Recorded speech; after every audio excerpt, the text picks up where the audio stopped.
संदीप ने अपनी माँ के कहने पर गांव में शादी कर ली थी। लड़की का नाम था सुनीता।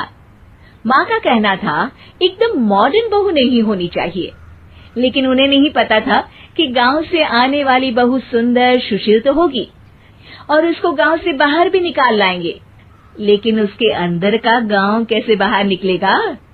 शादी के कुछ दिन बाद, माँ टिफिन तो देना जरा। बेटा अब तो स्कूल नहीं ऑफिस जाता है, माँ से नहीं अपनी बीवी से टिफिन मांगा कर। ओके माँ। सुनीता टिफिन ले आओ। जी लो टिफिन, इसके अंदर पिस्ता डाल दिया है। पिस्ता? पिस्ता क्यों? सास जी ने बोला था ना कि आपको पिस्ता बहुत पसंद है। ओहो, मैंने पिस्ता नहीं पास्ता बोला था, पास्ता। पास्ता? कहीं होता है पास्ता? अरे बेटी तू रहने दे, मैं बना दूंगी। अच्छा किया कि पाव भाजी बनाने का नहीं बोला, वरना किसी के पाव बना देती है। सुनीता को बुरा लगता है, लेकिन उसकी नादान हरकतें कम नहीं होती। ऐसे ही एक दिन, अरे तुमने ये क्या लगाया है? अरे आप वो फूस फूस करके लगाते हैं ना, वही। डियो? का दियो? किसको दियो? अरे वही ना जिससे खुशबू आती है। हाँ सही पकड़े हैं। अच्छा लेकर तो आना। कौन सा डियो लगाया तुमने? अभी लेकर आते हैं जी।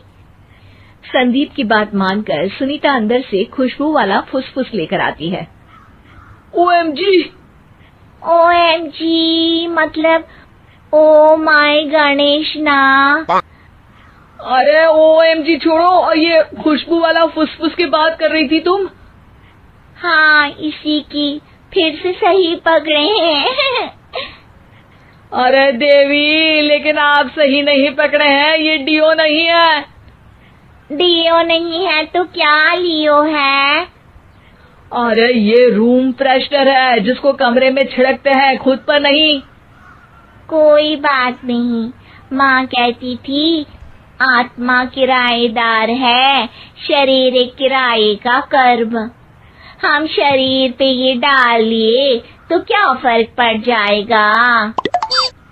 अरे बहू, ओ बहू, मेरे लिए फल तो ले आ, फिर मैं बाजार जाऊंगी। सुनीता अपनी सास के लिए फल लेकर आती है। अरे बेटा, पपीता, तरबूज और सेब फल ऐसे कैसे खा लूं? काट कर तो ले आ। माँ जी, मेरे गांव में तो खेत से उठा के सीधा खा लेते हैं। अरे ये तेरा गांव नहीं है ना। अरे संदीप, तू ही कुछ समझा देना इसको बेटा। मैं कैसे समझाऊं माँ, ये तो माइक्रोवेव को भी भट्टी बोलती है। कल मैंने बोला हाय कैसी हो, तो बोलती है किसी को हाय नहीं लगानी चाहिए। अरे सुनीता, तेरा क्या होगा?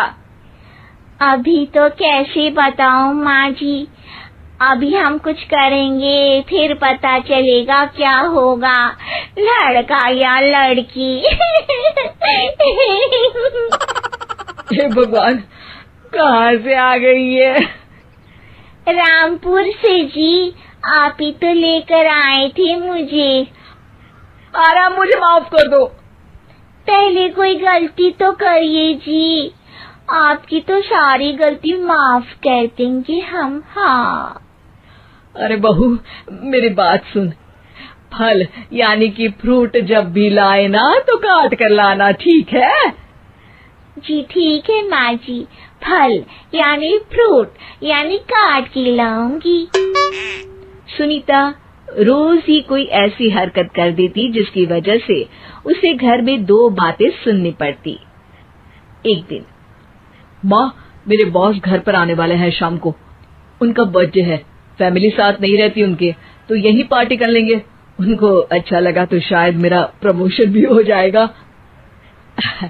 मैं ना फ्रूट केक लाकर फ्रिज में रख दूंगी और तेरे साथ आज खाना मैं बनाऊंगी, ताकि जब साहब आए तो खाने में कोई गड़बड़ ना हो।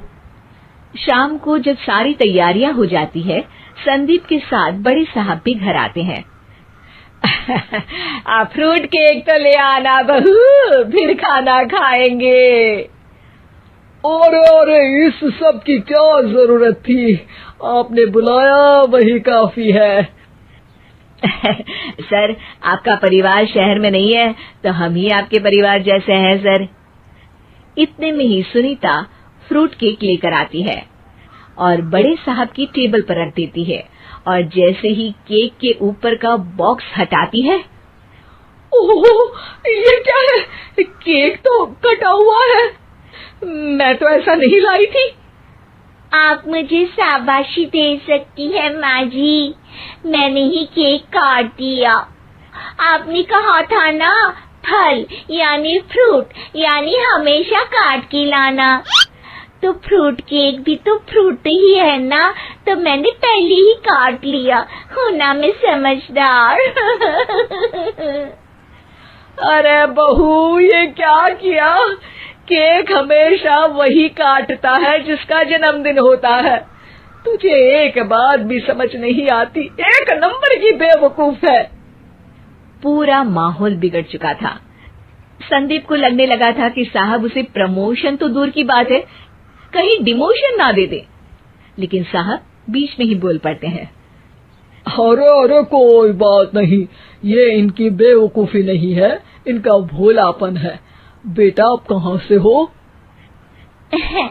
रामपुर गांव से। अरे वाह, गांव से? फिर तो आपके गांव में ताजे फल और सब्जियां मिलते होंगे। हाँ, सही पकड़े हैं। हम तो काटते भी नहीं, सीधा खा लेते हैं। मैं ना एक बार तुम्हारे गांव घूमने जरूर चलूंगा। क्यों संदीप, ले चलोगे ना? मुझे गांव घूमना बहुत पसंद है। बस फिर क्या था, संदीप और सास दोनों खुश हो गए, क्योंकि साहब को सुनीता ने गांव की बात करके खुश कर दिया था। अब संदीप का प्रमोशन पक्का था। शिक्षा, कभी भी किसी भी गलती पर घबराना नहीं चाहिए। हो सकता है कि उस गलती की वजह से आगे बड़ा फायदा हो जाए।